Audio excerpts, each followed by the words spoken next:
Welcome back to DM Prep. My name is Ian and I will be your DM for today. Today we are prepping episode 15 of the Gilded Troll plays Odyssey of the Dragon Lords. So, let's get into it.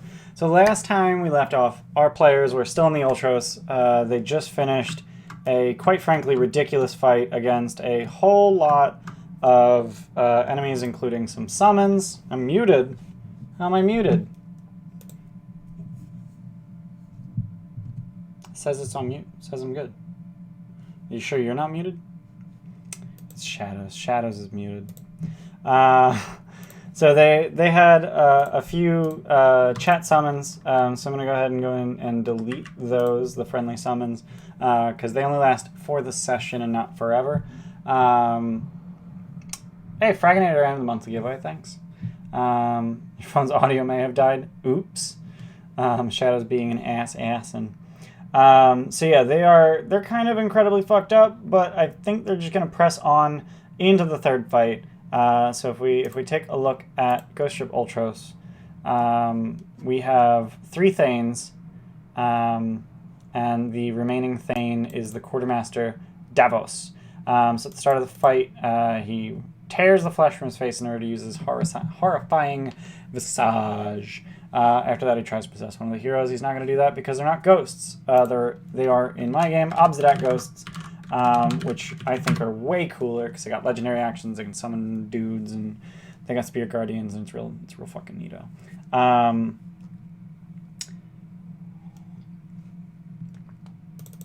And Davos is Karlov, which whenever he regains hit points, he has advantage on attack rolls he makes on his next turn, which, real talk, kind of doesn't do jack shit. Kind of just doesn't do jack shit. Because I can give him advantage whenever the hell I want. He only has 1 attack, and it's just like, I would rather him... Well, he should cast Spirit Guardians, and then he should be spamming Life Drain while Spirit Guardians is up. That's what he should be doing. So yeah, it's essentially going to be third fight on the deck of the ship with Davos. He's right here, and there's a whole lot of specters on the deck, and some of them will join the fight. I said 2 per round, but then in addition to those 2 that join per round, he's also going to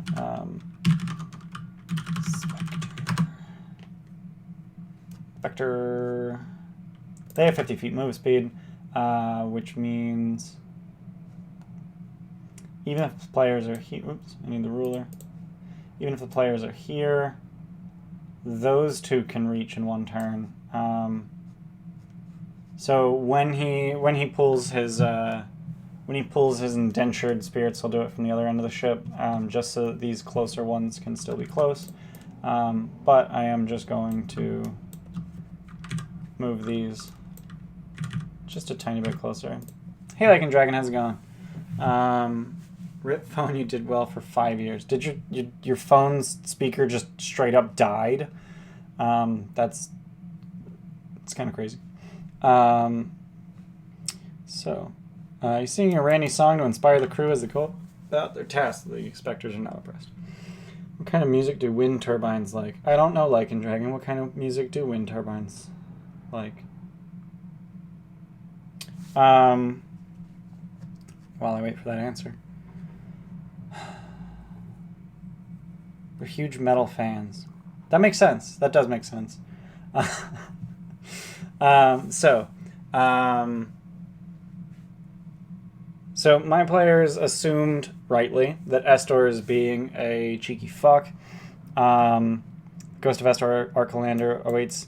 When the last ghost, the fog surrounding the Ultros lifts and the heroes awaken from the dream. Any heroes who were killed during the dream wake with 2 levels of exhaustion, but they are otherwise fine. I kind of want to kill someone just to do that, just so this happens. Especially since it's not actually going to matter that they get the exhaustion. Also, I have this. We are at day counter 5. And I'm just going to start copying this forward each time. So, yeah, I'm not even going to bother writing this down for this session because I don't think it really makes a difference. Davos starts the fight with What was it called?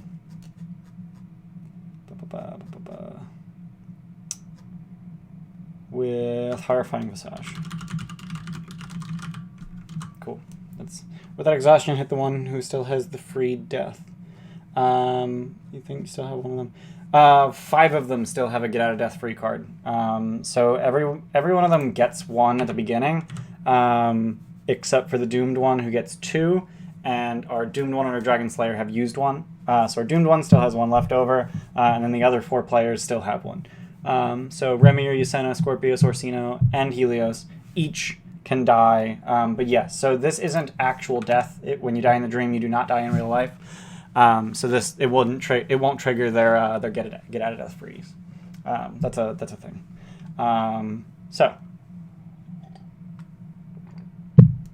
So once they kill the third thing, they just wake up. They wake up on the normal ship, and he waits in the captain's quarters. He's satisfied they're stronger than his previous thanes, and he chooses the hero who performed most admirably during the trial and appoints them captain. I think it's going to be Alaris. So with Alaris as Spirit Guardian, she was doing an insane amount of damage, and just, keeping the swarms of ads down. She kind of rocked it, unless she dies in the third fight, which is possible.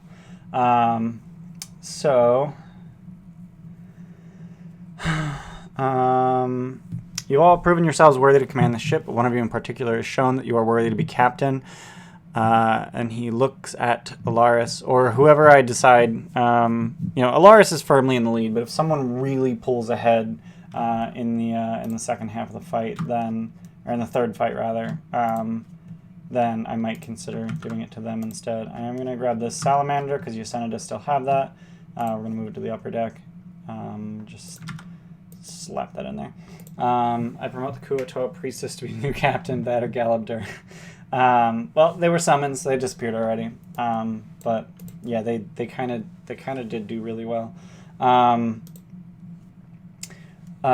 So after the honor of being my successor, you will know power beyond anything you could possibly imagine. Do you accept? His curse prevents him from taking possession of a hero without their consent.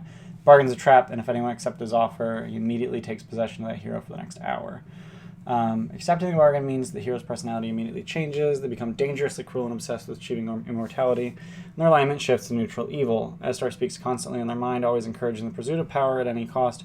His goal is to wear down the hero's willpower so that he can eventually take permanent control. Once per day, his spirit can take control of the hero for 1 round without a chance to save. Damn. Eventually, his control over the hero may become permanent. But this should only happen if the player's behavior has become too disruptive to the rest of the party. Okay. Anyone who swore the oath to the ship may command it. What if the spirit takes over Mr. Nibbles? Well, he's not going to point out Mr. Nibbles as his successor. So, the ship returns to Mitros. The heroes are received by a crowd of onlookers. News of the arrival of the Ultros has spread through the city like wildfire. The king and queen have also come to meet the heroes. Silver Dragon, King Castus comes to upstage. So I did read all of this, and then I think I read through Voyage of the Ultros on last stream, but I'm going to read it again. Provision of your legendary ship did not go unnoticed. Sizable crowd of onlookers is gathered to see you off. 2 figures of note have also come to speak with you, the king and queen of the city.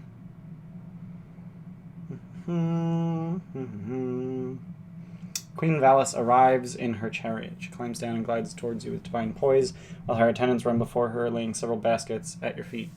Here is the prophecy. I bring you gifts from the people of Mitros, and I have come to give you my blessing, but I must speak with you privately before you embark. Many gifts from the people of Mitros. 4 goats, 2 white cows, quiver of 10 +1 arrows from the city centurions, 6 potions of healing, 4 potions of climbing, 4 potions of resistance from the academy. Neat. Greatest gift is the Antikythera, legendary magical device that will allow the heroes to navigate through the islands of the Cerulean Gulf and the Forgotten Sea. She hands you a strange device. As you know, the Cerulean Gulf and the Forgotten Sea are vast and harbor many dangers. Some of your destinations may even vanish and shift by the workings of capricious primal powers. The Antikythera is a cunning device. It utilizes both magic and mechanical ingenuity to chart a safe path across the oceans. Every island is attuned with a particular constellation in the night sky. By selecting a constellation, you may chart a course to its associated island. Unfortunately, it seems that someone has stolen a gear from the device. Until the gear is replaced, you will not be able to navigate it into the Forgotten Sea. Instead of a gear, I'm going to say a complication, because that's a thing. I suspect the Order of Sidon is responsible for this theft, in which case Gaius almost certainly has the piece. He departed yesterday for the Order's headquarters on the island of Yonder. She has a special gift to offer both the gifted one and the lost one. We don't have a gifted one, or we don't have a lost one, rather. We do have a gifted one. Refer to running the Epic Path section for details. All right, so let's look that up. Running the adventure, preparing the adventure, running the Epic Paths, the gifted one.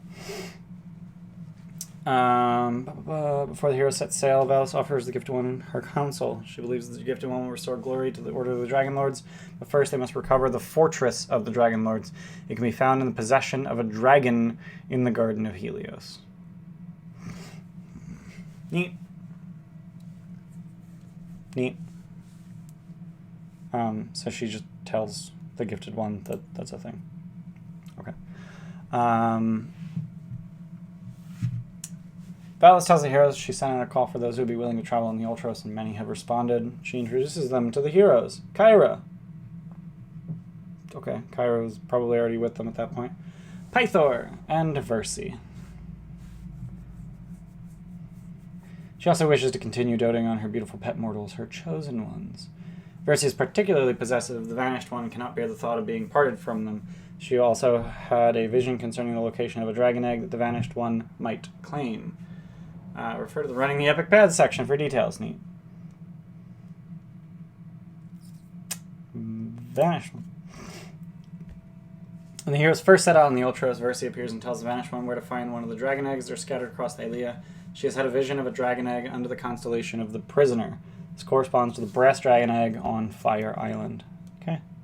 Cool. Cool. Lureus the Satyr. Lureus will step forward with the heroes previously met him at the Mossy Temple. He's been following the heroes' exploits and wants to be a part of the quest. He will present one hero, the one that he loves, with a garland of white flowers and pledge himself to him or her with an oath of protection. The Ghost of Estor. Estor Arcalander still haunts the ship.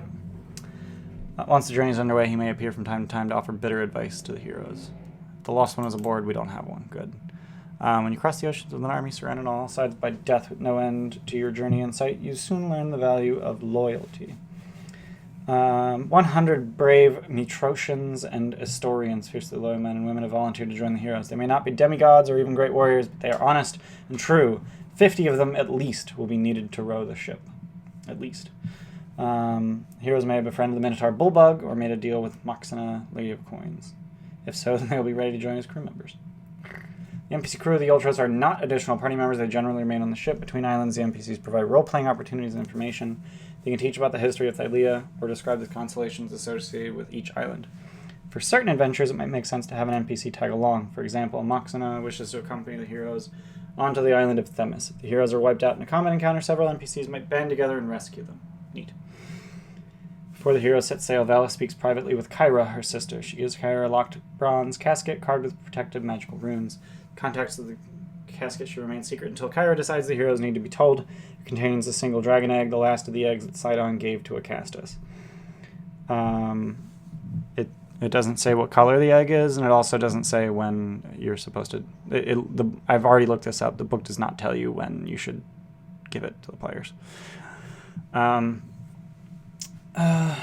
I'm guessing it's a brass dragon. Brass? Are they brass? Copper. It's copper dragon. Let's go Fire Island. See what color that dragon egg is.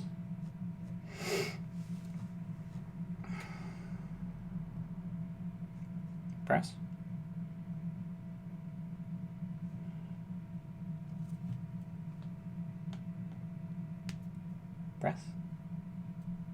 Brass. Yeah, brass. So we got a brass and a bronze. That's neat.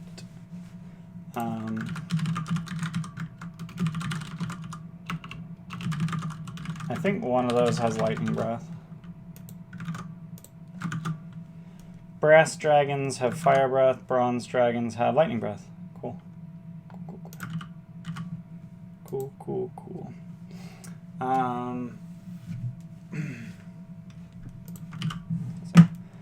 So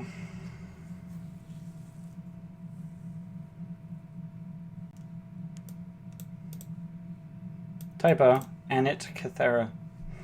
It's not immediately clear which constellations lead to which island, so it may require the heroes to guess. However, there are a few well-known islands that the sailors are familiar with and can identify the constellation that is associated with. Some player backgrounds are also familiar with certain islands and should be able to identify the constellation that is associated with that island. Refer to the table of constellations for details. Here we go.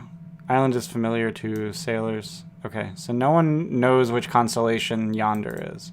So this is on... Okay, so Scorpius knows that the Centaur goes to Scorpion Island. They will avoid that. We don't have a barbarian. Moxon is not here. So the sailors know that the Trickster is for Chimera Island and the Prisoner is for Fire Island. So I think my players might end up starting there. They want to avoid the Centaur. And they really want to go to the island of Yonder because they already hate Gaius. They want to go murder Gaius. Orsino wants his armor, all of that stuff. But yeah. Time is running. Oh, I forgot to read the Oath of Peace is truly coming to an end. The 500-year-old oath will remain in effect for another 60 days, but no longer. After that, the Titans will be free to wage war upon the mortals of Thylea once more. It's impossible to say what will happen after that, so the heroes must make haste.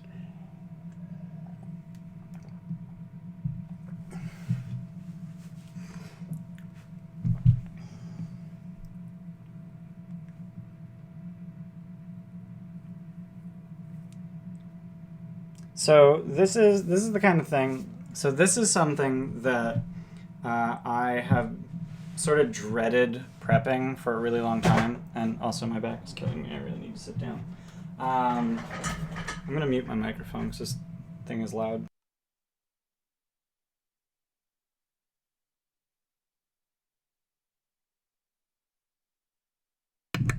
Okay.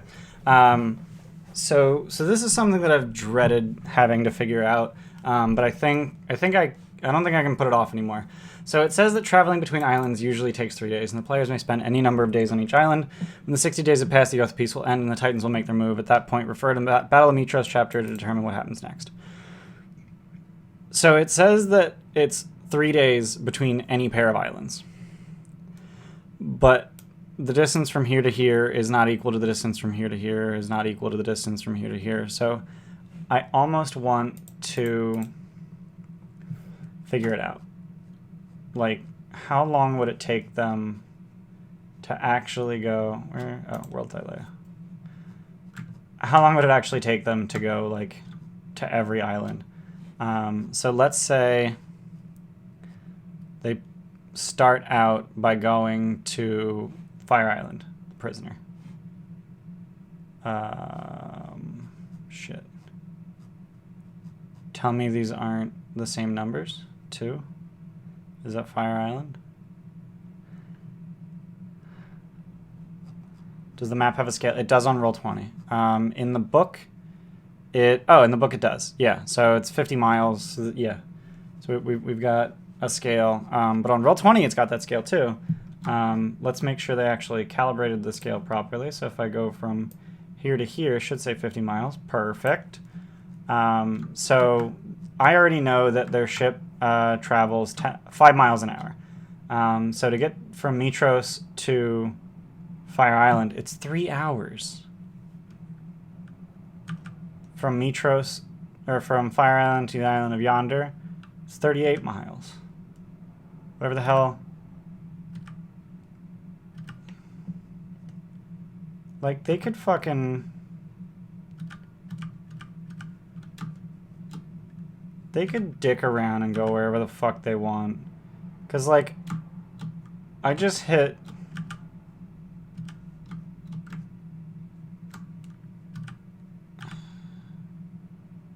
They could fucking speedrun this. Like, they could do this in a few days. And I think that's why they're saying, nah, just...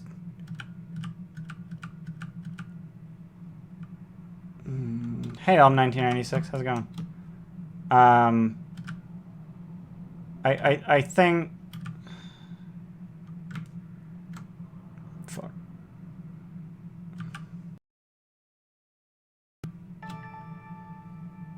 Hey, Hunter Raider's now following. Thanks for the follow. Like, I literally just hit every island but one. And it's like 120 hours of sailing, which they could easily do in 10 days of sailing. Not 3 days per island. I missed one island. It's fine. So I think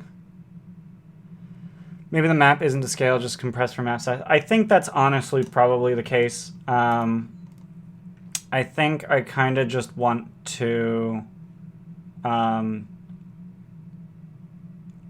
stick to the 3 days per island, and just say that it's, you know, wishy-washy, wibbly-wobbly, you know, timey-wimey ocean magic. Takes 3 days to get somewhere no matter where you're trying to go. But that means that so if it's 3 days to get somewhere no matter where you're trying to go, that means that you have 20 possible places that you're allowed to go in the 60 days. There's 17 islands, which is very, very tight and essentially does not give them any opportunity to backtrack, go back to an island that they've been to before. Some of the islands, there's no reason they would want to go to a second time. But a lot of the islands, that's not the case. But given the fact that island 11, 12, 13, 14, 15, 16, and 17, so 11 is up here. 17's down here, Charybdis, Praxis. Guardian of Helios is down here. Area of the Rock. Island of Time. Typhon. I still don't know where 12 is. Where else 12?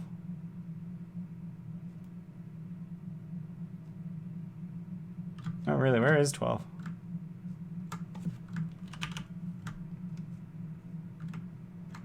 Am I blind? Oh, 12 is Area of the Rock. Jesus. Yeah, 11, 12, 13, 14, 15, 16, 17. Like, they're all... Like, they're not really in the Forgotten Sea. And then, like, Island 9 is further out than Island 10, or... My point is the Forgotten Sea islands aren't even as far out necessarily as some of the Cerulean Gulf islands. So I think it's fine if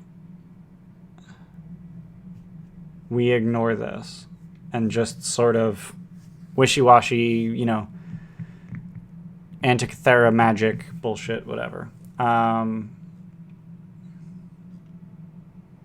We could just say that that's how the Antikythera works, is it always takes the same amount of time to get there, but it always gets you there safely. It's a trade-off. I don't know. It's kind of weird. But yeah. How do we... Okay, let's keep reading. Choose one of the first 9 constellations. Why shouldn't they pick 10? I mean, I know why they shouldn't pick 10, but why do they know they shouldn't pick 10? Like, 10 is Titan's Folly. It's in the Cerulean Gulf. Why can't they pick... I think it's supposed to be in Forgotten Sea. Cerulean Gulf and Forgotten Sea, the domains Sidon, Lord of Storms. Magical means are required to navigate these vast bodies of water. Powerful ocean currents prevent ships from approaching the islands without knowing their exact whereabouts. Okay. The only way to successfully navigate the oceans is to use the magical compass that Valis gave to the party, the Antikythera.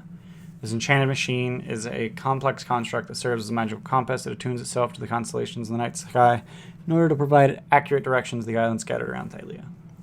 Must be on dry land to determine its destination, as the constant movement of the ocean makes it impossible to calibrate properly. Yeah. will show the precise paths that can be used to reach the island associated with the constellation. Missing gear wheel. It can be found in the Great Library on the island of Yonder. When the gear has been returned to the device, the islands in the Forgotten Sea will become available. Winds and waters are strange and unpredictable. Once the party chooses a destination, it takes 3 days of sailing to get there. The standard travel time between any two islands is always 3 days, no matter how close they appear on the map. Returning to the mainland also requires 3 days. So it's broken in that it can't navigate to the Forgotten Sea. It can only navigate to the Cerulean Gulf. It needs an additional gear to go to the Forgotten Sea. Faster travel. They can be shortened by 1 day through control weather, sacrificing 100 GP worth of livestock to ensure strong, favorable winds.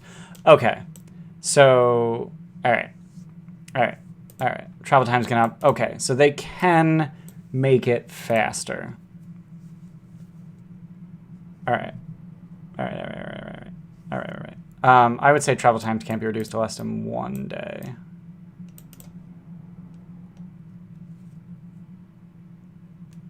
Gust of wind. How long does gust of wind last? You need, I think it's 10 minutes. 1 minute? How are you supposed to use that? How are you supposed to use gust of wind for an entire day?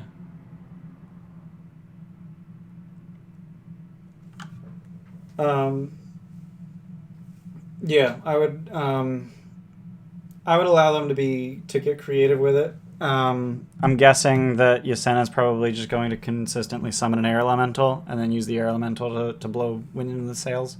That's fine. That works.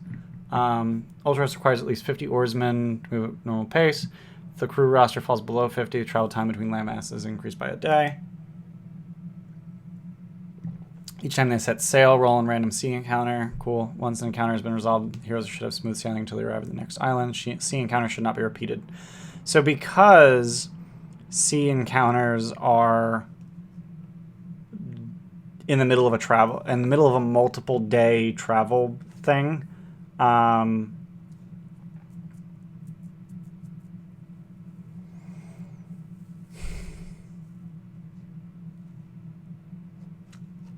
combat encounters are going to be way less interesting. So let's look at encounters. Let's look at random sea encounters.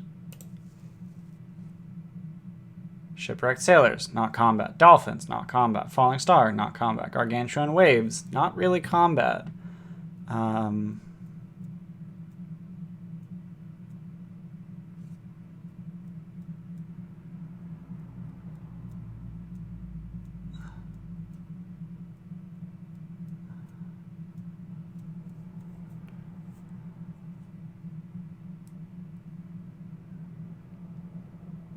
Kentamane is not combat. Harpies are combat, but that's the point. Hurricane, not combat. Island turtle, not combat. Okay, so these are predominantly, and it will not strike first. If attacked, uses control weather to summon a storm. Rise out of the water, uses lightning storm action. Tentacle and fling will not swallow the heroes or crew. While attacking, it communicates telepathically, demanding to know why the heroes have trespassed in the realm. It will quickly become clear to the Kraken that the heroes are enemies of Sidon. Okay. If the heroes never mention Sidon, it will stop attacking after 3 rounds. Heroes can offer a sacrifice worth 1,000 GP to appease it. Manticores. Demand a living sacrifice.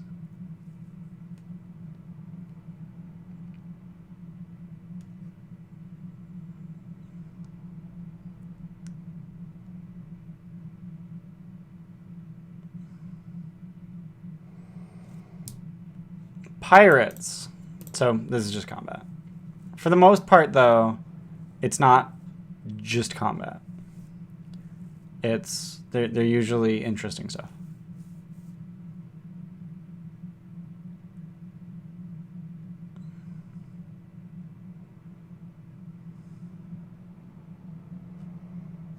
Yeah, for the most part, it's just interesting things that can happen while they're at sea, and not necessarily combat, which is good, because if it was combat, it'd be really boring, because, oh, let's blow all of our resources, because this is going to be the only combat we have during the entire trip, and they would be totally right in thinking so.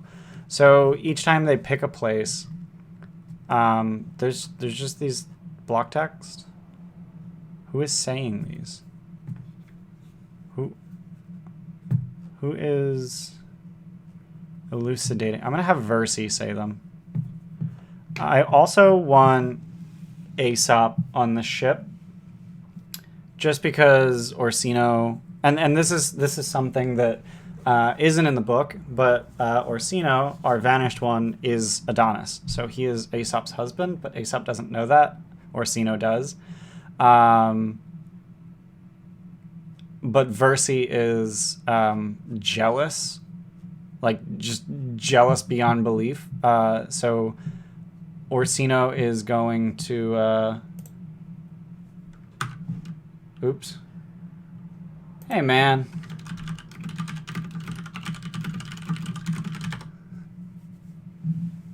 I'm getting yelled at for not telling people on Discord that I switched from Curse of Strahd to Odyssey. But that's usually Steph's job.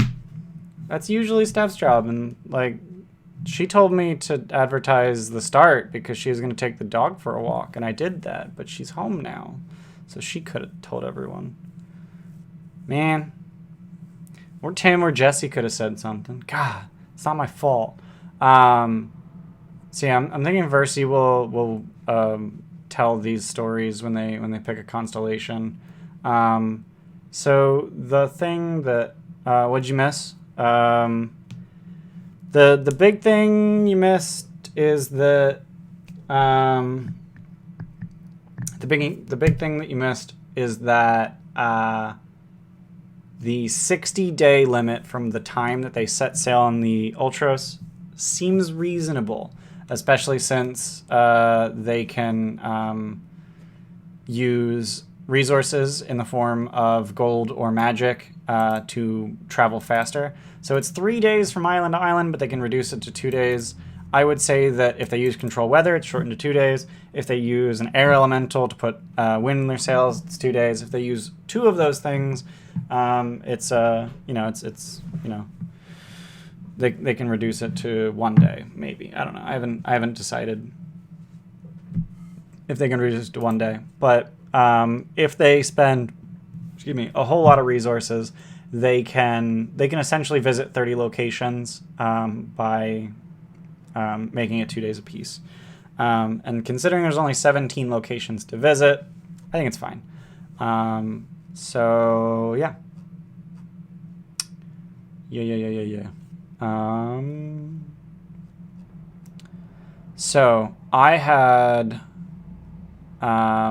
determined that they are likely to go to Fire Island because they're only going to know about Scorpion Island from Scorpius, the Fire Island from the sailors, and Chimera Island from the sailors. They don't know anything about Chimera Island. I don't know anything about Chimera Island, honestly. But they will know by the time they're deciding where to go that Fire Island is where there is a dragon egg. So if I go to the Vanished one, Epic Path, she had a vision of a dragon egg under the constellation of the Prisoner. This corresponds to the brass dragon egg on the Fire Island. So if I go to the constellations, the Prisoner, Fire Island. So, Versi will tell them, go to the Prisoner. And they're going to go, oh, what's the Prisoner? And then the sailors are going to be like, oh, yeah, it's Fire Island. So I'm going to prep Fire Island. So first, what's constellation of the Prisoner? Read aloud. Chelsea, the goddess of swiftness, was the only god to escape when her siblings Sidon and Lutheria decided to destroy their brothers and sisters.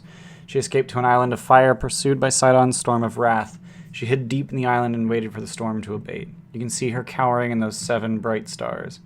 But Sidon and Lutheria did not leave. Instead, the twins reached deep into the roots of the island, shifting rock and stone to trap their sister in a tiny chamber at the island's fiery heart. Look, you can see the red star beneath Chelsea. It represents the everlasting torment she suffers, trapped at the island's center. So this is something that I'm hoping that I have.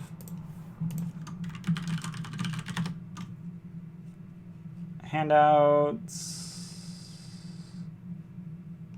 Is it here?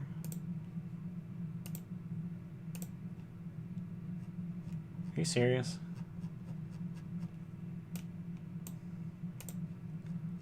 Why do I not have a handout for this? Is there a scene for it? Yeah, okay. There's a scene. All right. And I have dynamic lighting because I did a dorp and I hit the convert button. All right. So yeah, they have access to this, so they can see the constellations, and I can read it, and it'll be yeah. Yeah. How do they hatch them and force them to grow up quickly? Magic green Pycone gem and beginning plot potion. They don't. That's not a thing. So the Paladin subclass. Paladin. By 15th level, your dragon grows into a young dragon of the appropriate type if 5 years have not yet passed since its hatching. The dragon will now allow itself to be used as a mount. So if you are a paladin, you can you know, just when you hit level 5, your dragon grows young.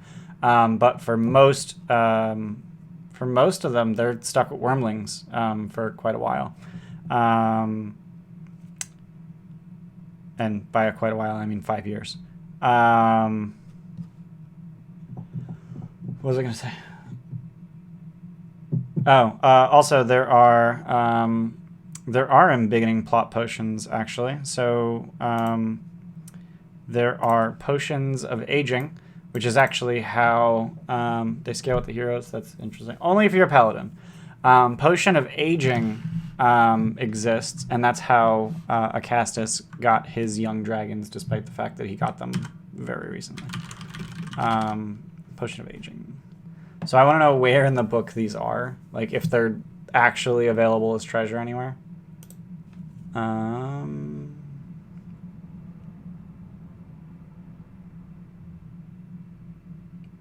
Okay. What? So Acastus clearly has doses.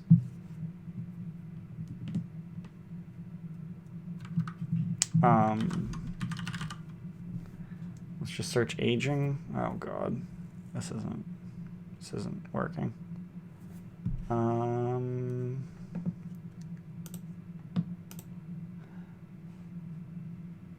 Potions of aging.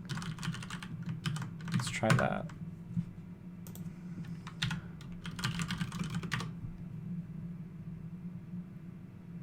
Oh. Thanks. I'm going to switch it right now.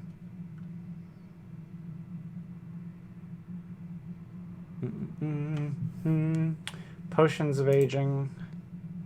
Yeah, there's a whole lot of nothing in terms of potions of aging. So basically anywhere that I can find, like anywhere that there's a potion or anywhere I want to give treasure, I can maybe give them potions of aging, and then they can collect enough to grow their dragons early. But are there any negative effects? It doesn't say so, but potions are always designated with the number of years that it took to brew them. I would say that there's definitely going to be potions of aging in Praxis, Sidon's Tower. Past that, I don't know. And obviously, Acastus has them. Past that, I don't know if anyone else has any. I don't know. Anyway. So, Constellation of the Prisoner, I read that. So now we actually want to go prep Fire Island. Grow early mental immaturity. Yeah, so they would be mentally immature. So Icarus, Acastus's dragon, is physically like 30 years old, so he's a young dragon, but mentally he's like 2 years old or something. So he's an insipid little asshole. Icarus the adolescent. Body of an adult dragon. He has the mind of a 20-year-old wormling. So he's only 20 years old, but he's the size of an adult because of the potions of aging. Inexperience with flight. Yeah. But then it says in the Battle of Mitros section that Acastus gives Icarus even more potion to the point where he becomes an ancient dragon. And Icarus goes mad with the cumulative effects of the potion. It's like, well, what are those effects? And they're not actually explained anywhere. So Let's talk about Fire Island. It's got a volcano in the middle of it. Crystal clear blue water and a handful of smaller islands surround the landmass you are approaching. Dense tropical foliage covers the islands, and you can hear the cacophonous sounds of abundant wildlife. An impressive black mountain rises from the jungle at the center of the main island, and the smell of smoke and brimstone hangs in the air, even from this harbor. It is almost completely surrounded by a coral reef, although careful seamanship can find a channel through the shoal waters. Beyond the coral reef, the waters are calm and the ship can easily anchor. As its name suggests, it is formed around an active volcano which occasionally belches ash and fiery embers into the air, making it dangerous to approach.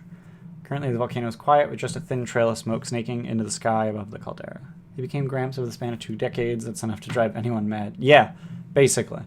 Yeah, that would make anyone crazy. You know, if you're a dragon and, you know, you're born with the knowledge that you're going to last hundreds and hundreds of years, and then someone just callously decides to steal several hundred of those from you. Like, ancient dragons are 500 years old, aren't they? Let's... Oh, man, I don't even know.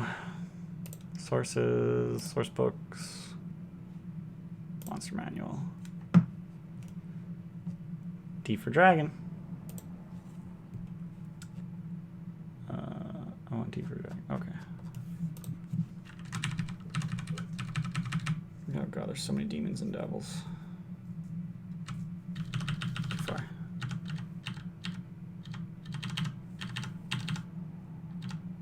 Dragons, here we go. Ancient. 801 or more. Holy shit. Would Acastus have caches off his base? Acastus apparently has a fuckload of potions of aging because he can make Icarus 800 years old with what he has on hand. Wow, what in the hell? That's crazy. Jeez.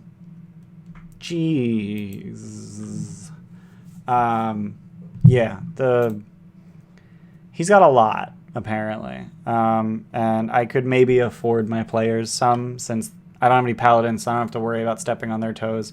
I don't have anything like that, so that's not a problem. So what I'm going to do is I'm going to pull up the Fire Island map in... nope, that's Indigo Island. I'm going to pull up the Fire Island map in...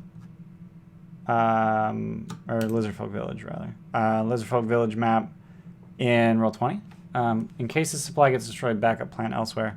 Maybe Valis can be nice and give the players some. So I think Valis would wisely be aware that potions of aging are like super not natural. Dragons aren't supposed to be. I think it would be out of character for her to provide those. So I don't know if I want to do that. Oh, cool. They rotated the map for me. So it's nice and aligned. That's neat. So it's aligned to a grid. Neato. So, what do we got here? Several tribes of lizard folk who are engaged in endless brutal wars against one another. Strongest tribe boasts 350 warriors. Firewalkers land around the central volcano. Firewalkers led by Genkor, Lizard King, who's served by 3 lizard folk shamans and a pair of cyclopes. A flock of pteranodons have been domesticated by the tribe and can be seen flying during the day, hunting or spying on the other lizard folk tribes. 3 lesser tribes comprising several hundred warriors each control the outer parts of the island. Each of these is led by a lizard queen, lizard folk shaman as an advisor. So let's take a look at these stat blocks for these lizard folks. Lizard King. What we got? Can we? Is there no stat block? Is there no character sheet for this? Lizard King.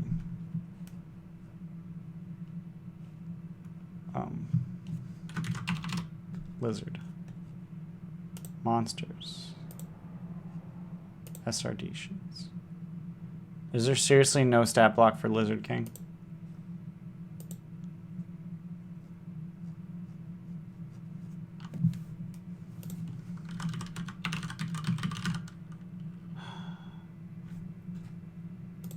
Oh.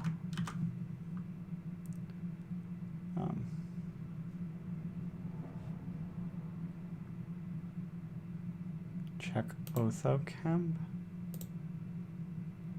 Oh, what the hell?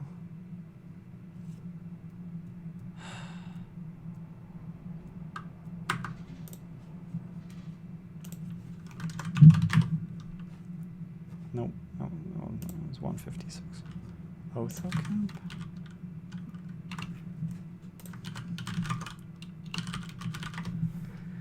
Let's take a look. It didn't work. Are you using the standard one for the monster manual? Is that a thing? Oh.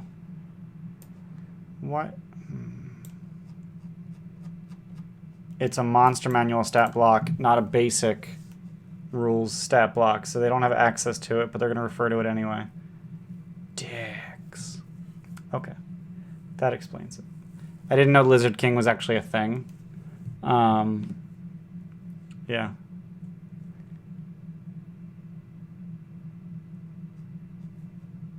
Okay. Lizard Queen, same thing. All right. It was a possible summon.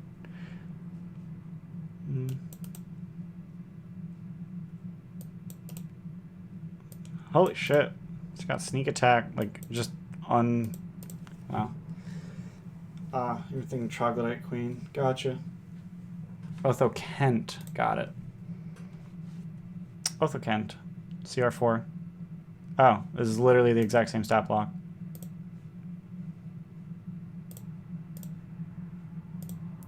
Yeah, literally the exact same stat block. Except she speaks common. Yeah, okay. Good to know.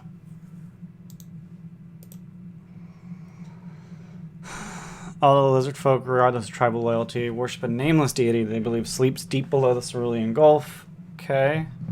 Firewalk shamans regularly sacrifice captives taken in battle, whether lizard folk are outsiders, by hurling them into a volcanic fissure to feed their sleeping god.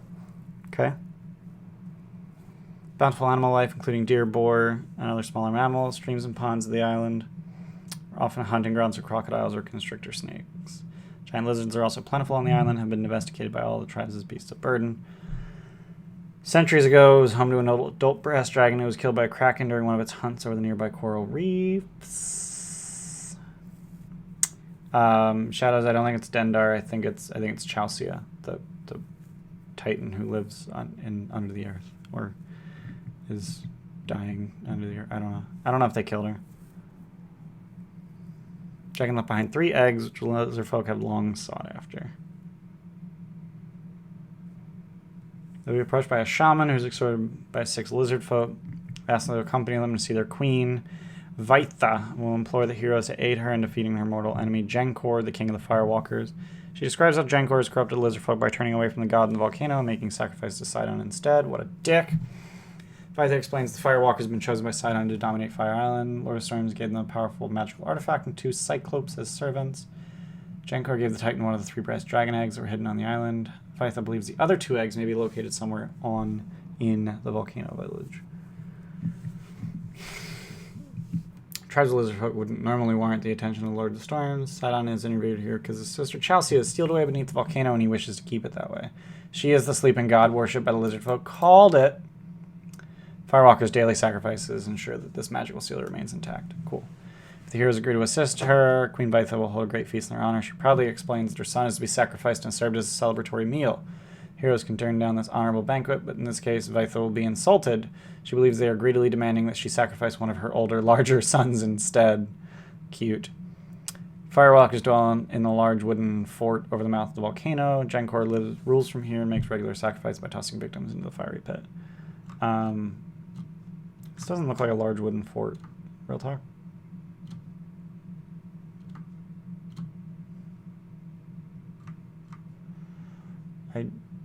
I guess it's a wooden fort-ish. Sort of. So.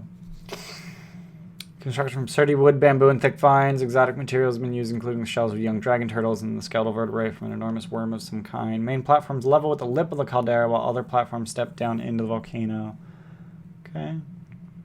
Many of the platforms are level with caves and tunnels that have been dug into the wall of the caldera. A secret path provides another way into the fort. Vaitha knows the location of the path and will tell the heroes to search for it in the northern end of the caldera. Is it this?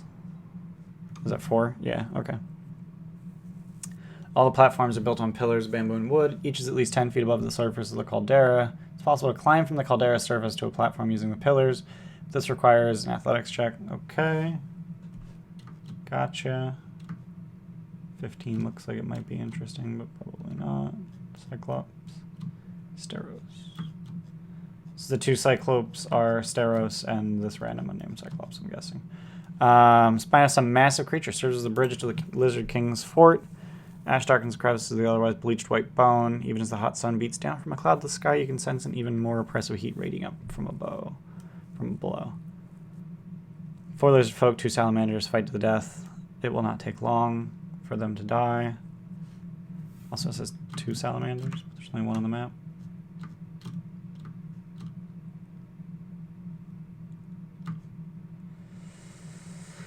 Okay. Bridges made purple worm. Cool. Happened on the same day that Jankor hatched and was taken as a sign of his divine right to rule. Cool. Stables. Some giant lizards. 6 giant lizards. Tethered to 3 stakes. But there's 4 stakes on the map and only 2 giant lizards. I'm very confused. The lizard folk spot any intruders. They'll free the giant lizards in order for them to attack. Docile unless commanded to attack. These things are not beefy. CR quarter. 1 attack. 19 hit points. Yikes. Throne room.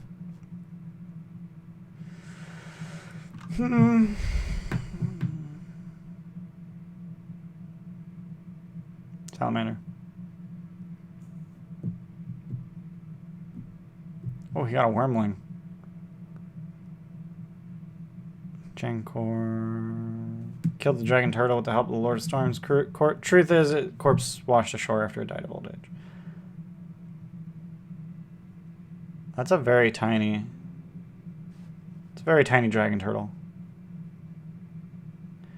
He has a staff of thunder and lightning. Is that on someone's wish list?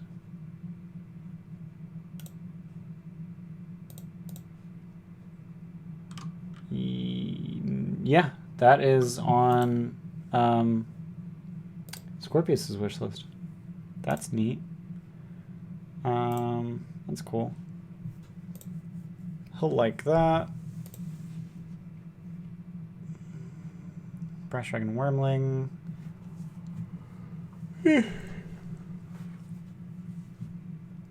He'll try to retreat to his chambers, area 12.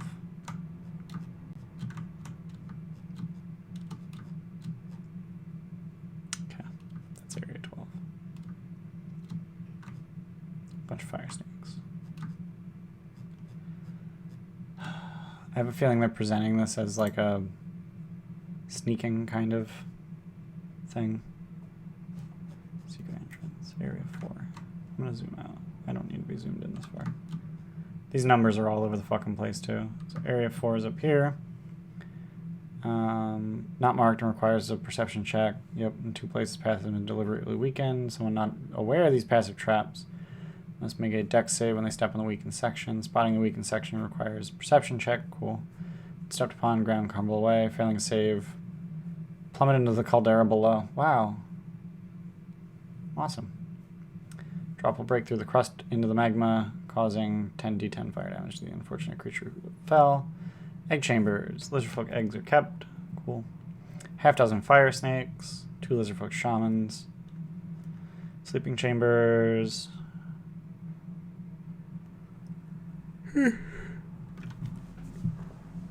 Gemstones. Cool. Wooden walkways. Yep.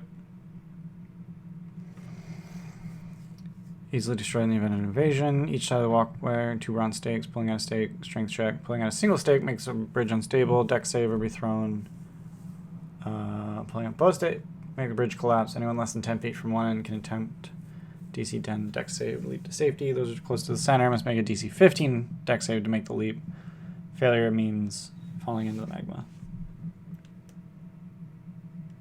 Are these 5-foot squares?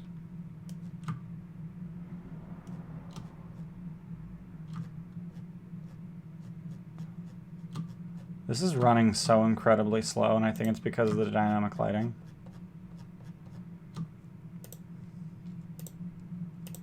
We're going to turn that off. We're going to turn Fog of War on.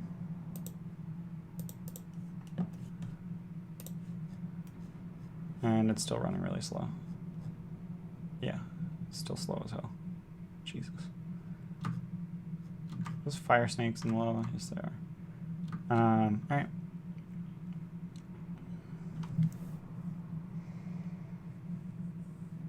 When under attack, Lizardfolk guards will wait until there's at least one enemy on the walkway before removing a stake. However, the Lizard King is fleeing. He'll order his warriors to pull out one pin after he is safely passed. Wait until the heroes are crossing to pull out the other stake. Okay. Large platform built upon half of an enormous turtle shell. Yep. Another really big turtle shell. Statue of Sidon.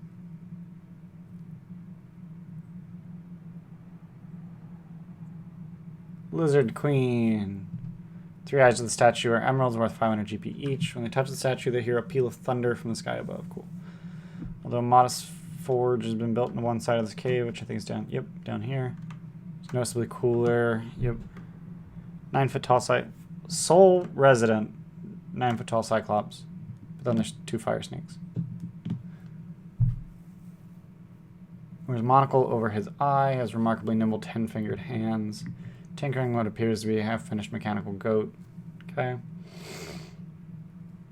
I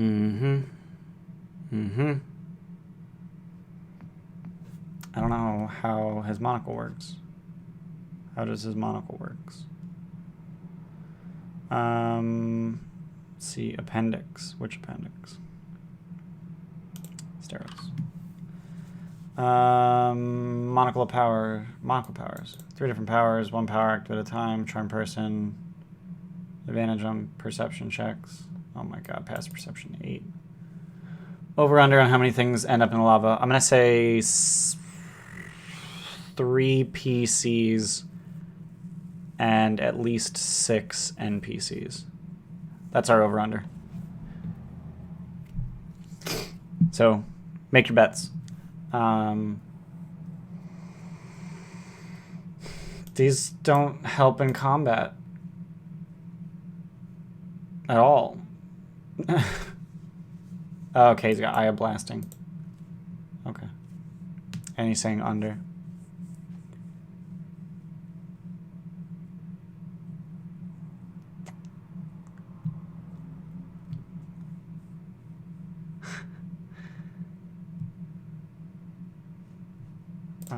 So let's keep reading. Sidon sent Steros to serve the Firewalkers after their previous Janken was captured and raided by the Amazons of Themis. Previous Janken was named Bront, and he was Steros' father. Steros built himself a small forge he keeps heated with the help of a pair of fire snakes. Using the forge, he builds a weapon for the Firewalkers, task that he considers to be beneath his considerable skills. Spends most of his time tinkering with new and strange contraption to amuse himself. They're arranged in niches carved into the cave. Many creatures in the niches, many of them unfinished, others smashed. His prized possession is the monocle that he wears at all times. Several lenses that can be used by swinging them into place inside the short frame. Eyes of the eagle, eyes of charming, eyes of minute seeing. And all 3 lenses together act as a circle of blasting that can be used every round. Okay. Always keeps the red lens in place. So he's advantage on his perception checks because they aid in his work. He'll switch to blue lens in an attempt to charm one of the heroes and convince him to find his missing father. If they are willing to help him find Bront, then he will build them a mechanical animal of their choice. However, the heroes must allow him to accompany them on their ship. If he's threatened, he'll release the fire snakes as a bonus action, command any charmed heroes to summon Firewalker reinforcements, and use the 3 lenses to blast his enemies. Mechanical versions of the animals created by figurines of wondrous power, the owl and dog, serpentine owl, and onyx dog. Break down every 6 uses or have to reduce to 0 points. The only way to repair them is to use Tinker's tools, and the repair must be proficient. If heroes agree to help him, he'll build them their own mechanical beast. It'll take him a week of work aboard Ultros. He can build a mechanical version of a golden lion ivory, go to traveling serpentine owl, silver raven, or onyx dog. Janken's monocle is built for someone large size with the same poor eyesight as Steros. Cannot be used except by someone with the same unique anatomy. Good. Good. Sacrificial promontory. It's a plank. It's a plank. It's a plank. Prison platform. Where's the prison? Where's the prison?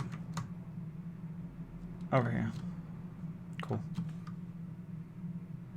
Dozen rough wooden cages. 3 of the cages.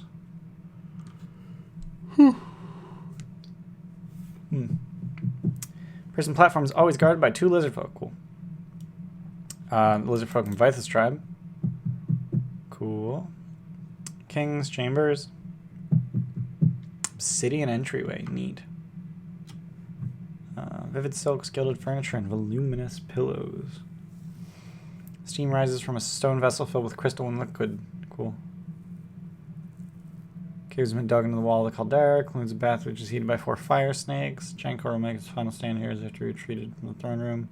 Valuables in a pit sealed with a locked bronze lid. Bunch of stuff. Okay. The Blind Elder. 15-foot tall Cyclops. Polyphorus. Okay. He's just blind. Neat.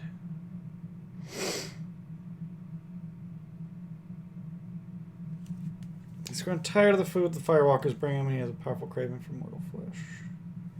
When he's lured to intruders, he'll sniff the air and ask them to identify themselves. Once his curiosity is satisfied, he will challenge one of the heroes to an arm wrestling match. He explains that if he loses, he'll show the heroes where Jankor has hidden a powerful magical weapon. If he wins, then he will eat one of them. Seems like a fair deal to him. Because of the size difference, he'll allow his opponents to use both arms. It consists of 3 opposed strength checks. In theory, whoever wins 2 of the checks will win the challenge. In practice, Polyphorus will use the final check to try to devour his opponent. He was lying about the weapon. What a dick. What a dick. What a dick. The volcano. Fire snakes swim below in the magma. Each round that someone walks across the crust, there's a 10% chance the fire snake will attack from below. Target must make a dex save or fall into lava. Walking across the crust inflicts 1d6 fire damage per round, while falling into magma inflicts 10d10 fire damage per round. Possibility for them to find out he's lying? Absolutely. He'll definitely do a deception. Is he good at those? He's average at those. So I mean, they say, can we tell if he's being honest about the weapon? Just like, well, roll insight, and then I'll roll deception and see. We'll see how well they do. In which case, I'll probably just kill him.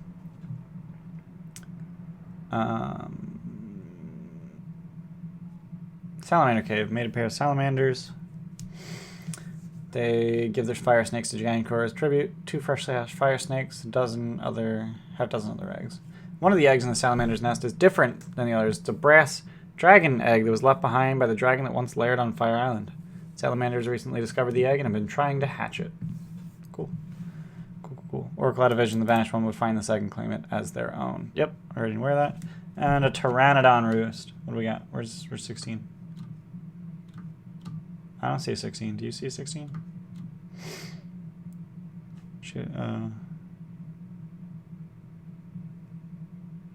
I don't see a 16. Do you guys see a 16?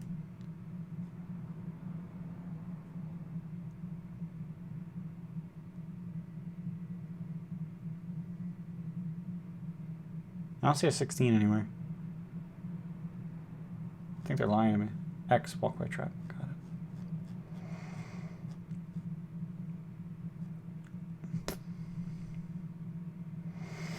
Got it. So that's Fire Island. Not exactly rocket surgery.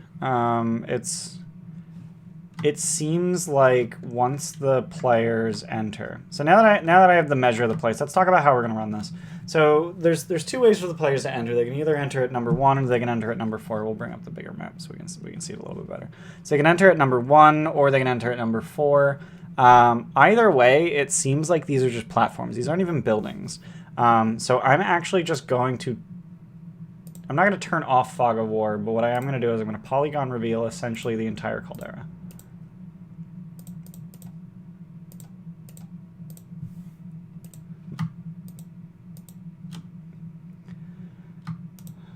So the only thing I'm not revealing, basically, is the caves. So I'll reveal the existence of caves. but not what's in them.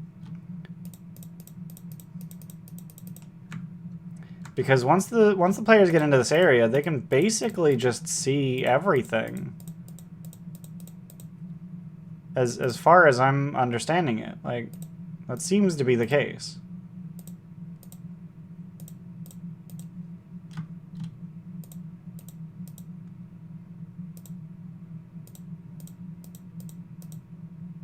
Boop. So yeah, the players can just see. It's fine.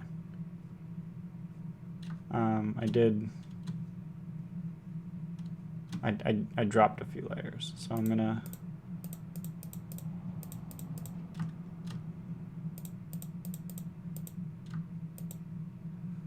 Yeah, like, they can really see, like, any of this.